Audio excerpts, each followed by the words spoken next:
Hey everybody, I know we've been working on three equations, three unknowns, or system of equations for three variables. And I know that earlier I had talked about how these graphs, when you get answers, are technically on three-dimensional planes or 3D graphs. So today I wanted to talk about how to plot 3D points by hand. Now, normally I would have you print out these things called isometric graph paper, but not all of you guys have printers and it's kind of hard to do. So we're going to try to do this digitally. So let's see how this goes. So the way isometric graphs work is it tries to give you the illusion that you are staring at the corner of a room or a three-dimensional space. So each of these lines that you see in the isometric graphs represent different axes. So the diagonals represent the x and y axes, and then the vertical lines represent a z, or a movement in the z-axis. So I'm going to show you how to plot these points. I'm going to start with just like positive values, and then I'll work into like what it looks like when I do negative. The way these work pretty much are the same way x and y graphs work when you plot those points, except you just have an additional movement with the z-axis. So let me show you how this works. So I have 4 points here that I'm going to plot. The first of those is 2, 3, 1. So the way this works is you start at 0, 0, 0, or in this case the origin. And you're going to start with movement of the x-axis first, then the y-axis, then the z-axis, okay?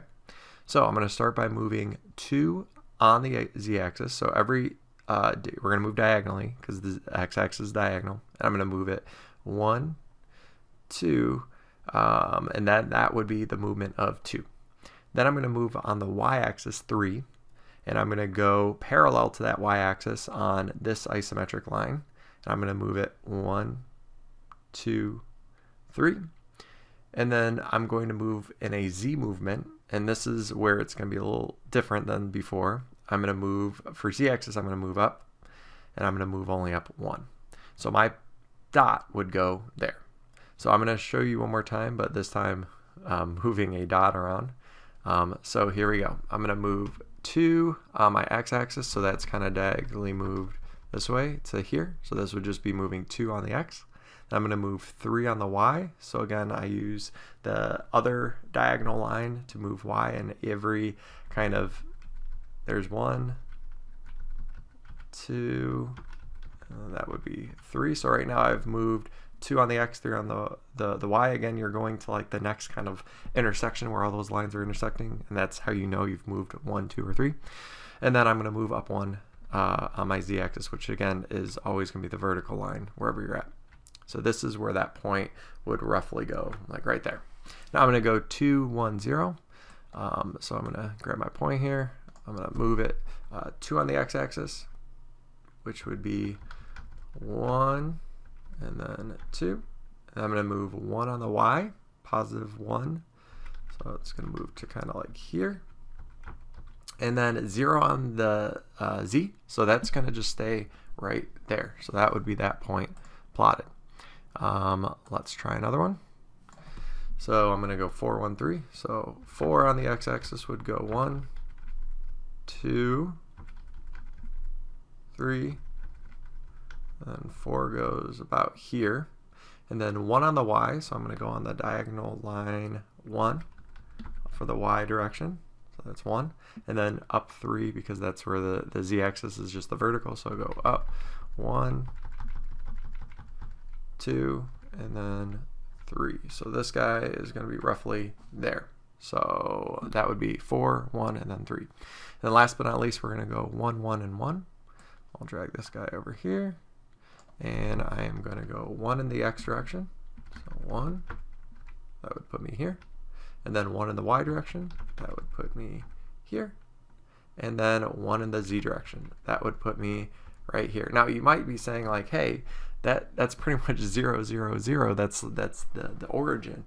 How does that point go there? Well, remember, we're dealing with 3D space, so technically that thing is coming out at you a little bit, but again, it's hard to judge that because it's two-dimensional. So the tricky part about this is that when you see points, they could actually represent several different kind of points in the three-dimensional space. So that's the kind of the weird part about it.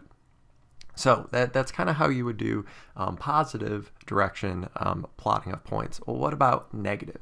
So the way that looks, or the way that works, is you start going in the other direction. So for instance, if x is positive going in this like downward left direction, downward left diagonal direction, then going upward right in the opposite on that same kind of like line would be the negative direction, and that is shown as kind of a dashed line, because this would be, again, if you think of the corner of a room, those dashed lines would be what's behind that corner of the room.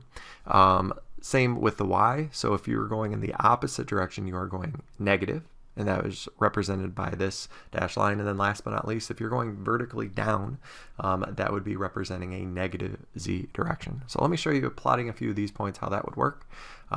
Let's start off with -2, 1, 2. So -2, 1, 2. So I'm going to go in the x direction, but negative. So instead of going kind of down into the left, I'm going to go up and to the right. So I'm going to go -2, which kind of puts me like right there.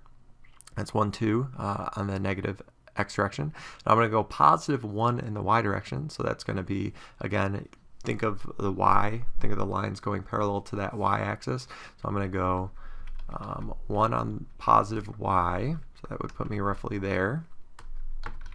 And then I'm going to go up 2 on the z-axis. So that's just going to be, again, vertical 2. So that's going to go all the way up to about here. So that would be where I plot the point for -2, 1, 2. Let's try -2, -3, 2.